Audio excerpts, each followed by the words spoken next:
Thank you for tuning in to another episode of Painting Primaris Dark Angels. Headhunter asked in a comment under the last video if I would make the squat markings on the shoulder pads as well. And well, usually I just use the transfers, to be honest. It's fast, and yeah, it looks good, and it keeps them nice and coherent. On the Dark Vengeance guys, I painted in the sculpted insignias, of course, but on some of my officers I have freehanded the marks, so it is rather easy actually, and I chosen that this sergeant could do with a slightly different shoulder than the others, so I'm a freehand his tactical marking. I never add the numbers on top because I like to be able to move my Marines from squad to squad and not bother with what squad they were originally in when I painted them. But just for show, we'll put a number on this guy, and I'll clean it out afterwards. So the colors I'm gonna use is Khador Red Highlight and Khador Red Base. You could of course use some Games Workshop equivalents or something like that, but I like these two. It's the same I use on the gun, and they fit pretty well with the transfers as well, I think. And then for the insignia, or for the letter we're gonna add on top of it, I'll use some pure white from Reaper, but again, any white would do. And the way I like to start when I do something like this is I take the Khador Red Highlight first and mark out where I want the insignia to be. So starting here and then drawing a line.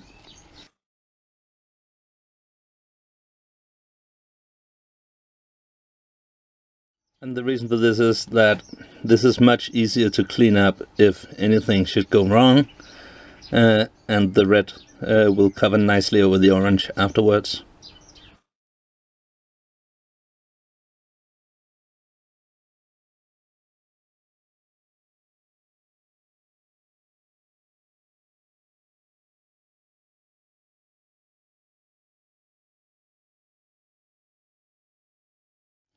And just taking the time to get the shape to a point where I'm happy with it. And then for the Khador Red Base, and this is obviously for building up the core of the mark. Following this line down here first of all.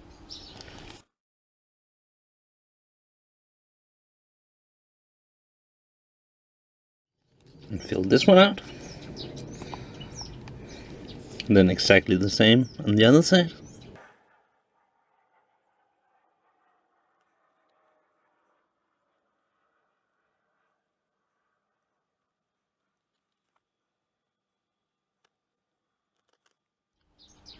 And then I'm just building up the color so it's nice and coherent.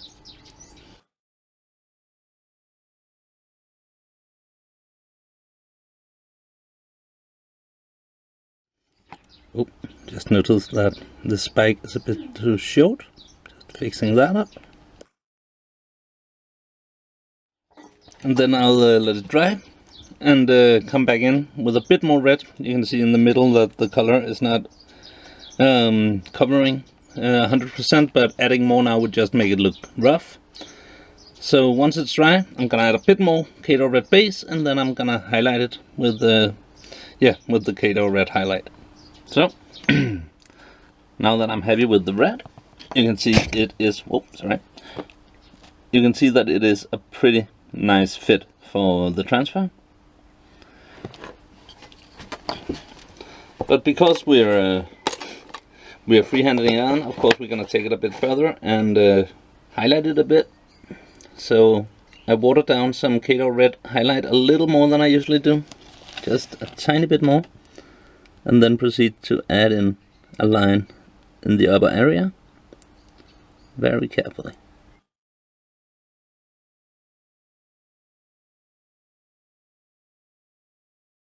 And then I mix a little bit of Kato Red base and Kato Red highlight to get a reddish darker orange. Add a bit more water to it, and then just feather in a transition between the two.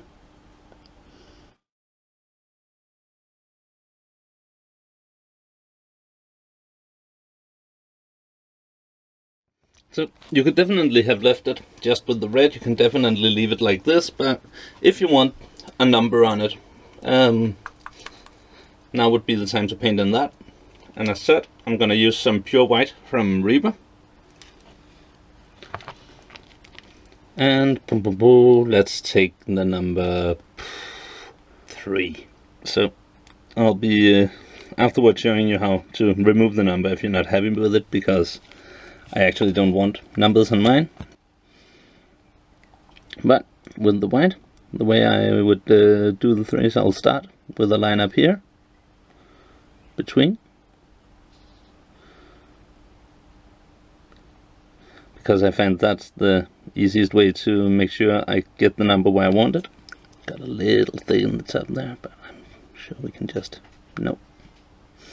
So if that happens, luckily it was in the green area, so it will be really easy to go back and fix.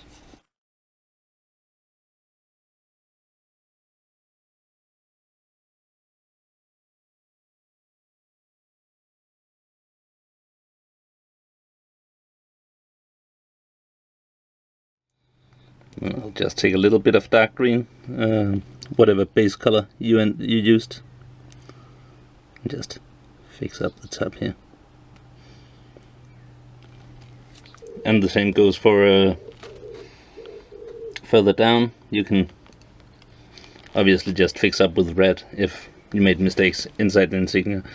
To make it look proper, like the Dark Angel artwork, you'll also need to draw a line down through the number. Again, get a nice tip on your brush and take your time with it. That definitely got too thick, but it's easy to fix. So there we go. I had to take the model up closer to my face to see what I was actually doing. And the number is obviously a bit big compared to the transfers, but that is basically how I would go about it. If you decide after messing around with white for a while that you don't like it anyway, it's really easy to get rid of. Just get some Kato Red base first and fill out the middle bracket, and then some Caliban Green or Dark Green or whatever base you used. I'm finding myself switching around different companies' versions of the Dark Angel Green, so this is actually Caliban Green.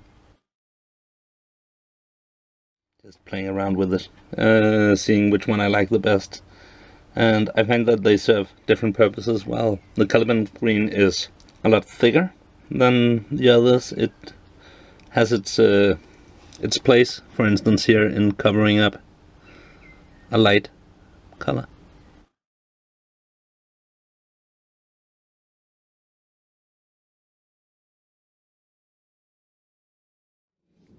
And a little bit of warpstone glue to re-establish the highlight up here.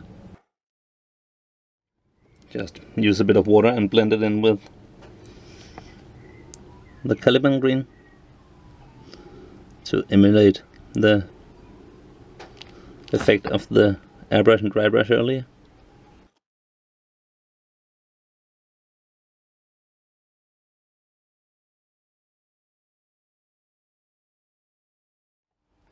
And of course I'm also gonna re-establish the highlight.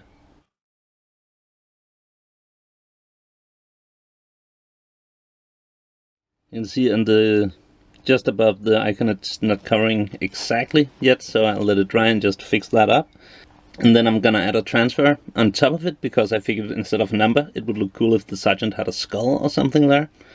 So I'll be right back with that, and in that way you'll also get an idea of how I apply the transfers, so that if you just want to use transfers, that would be the technique for all of them. Even if you decide to paint in the squad markings, there are plenty of other decorations you can add on, especially if you have the Dark Imperium transfer sheet. But the regular Space Marine sheet has a lot of funky stuff too. So I'll be right back and we'll add a transfer. So I decided to decided to add one of these little white swords going down the middle of his squad mark. You could also borrow one of these skulls from the Blood Angels. I'm sure they wouldn't mind. In general, many of the campaign icons and stuff on this sheet I think could go for any chapter. But yeah, I'll add a white sword. You could of course also paint in the squad marking and then add the numbers on top of it using this, or you could add the squad marking transfer, let it dry, do the full process, and then add another transfer on top of it.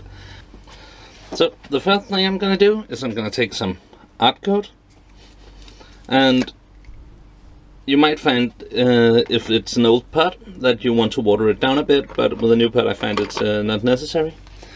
But it does have a tendency to get thicker and thicker with age, much like this Citadel washes. And I'm gonna just paint it all over the shoulder pad. If, for instance, I was just adding a campaign marking to part of a leg plate or something, I would sometimes only add it to half the plate, but when it's not a hurdle, might as well get it on the entire pad. And just spread it enough so that it's not milky.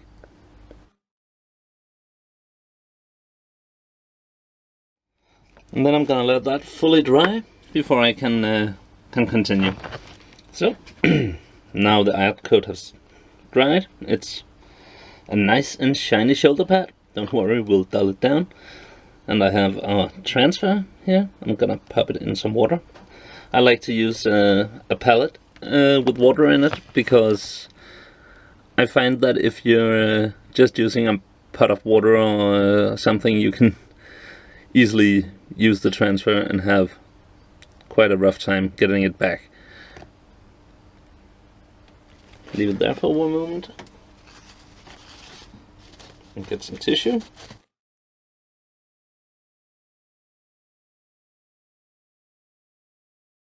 There you can see. I hope you can see, the camera is not that good and it's a lot of white, but now the transfer has come loose and it's starting to move around.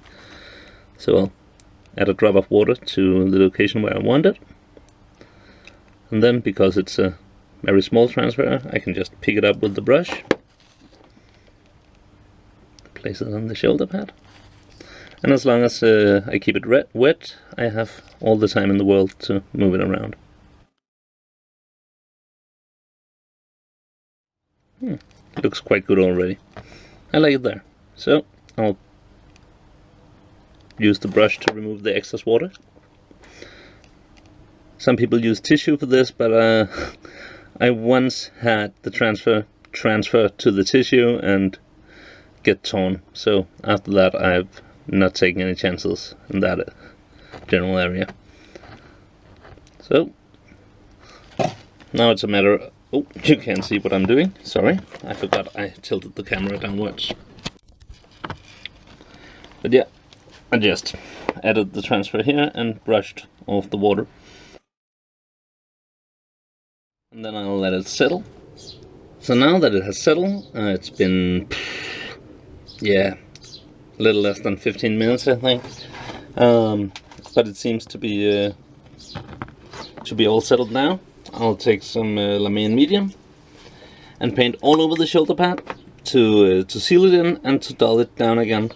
I am going to hit the model with a coat of matte varnish afterwards, but just to be sure that the transfer and the background is coherent, I like to be double safe. So a healthy drop of Caliban medium and then spread it out across the shoulder pad. Especially when you're adding these, it can be next to impossible to get them to fold right, even if you cut a bit into them and stuff. And I find that the medium helps flatten them down. Like that. And once that is dry, there might still be a bit of shine. I don't know if you can see here. It still doesn't seem exactly like the rest of the model. A bit of an odd shine to it. But don't worry, that will go away once the dull color or matte varnish is added. But yeah, with this, this miniature is actually done. So I'm gonna let it dry and give it some matte varnish, and then I'll come back and show you the final result, and you can judge it for yourself. So here he is with his squad, and I think when you look at the shoulder next to the transfers, it fits right in and makes the sergeant look special. So I hope some of you out there found this video useful. If there is anything else you want to see me focus on while painting my Dark Angel army, just write in the comments below. I'll focus on Primaris Marines for the next couple of weeks, but in due time we'll get all the way to all the different elements of the army. Anyway, that's it for this week. So take care and bye bye.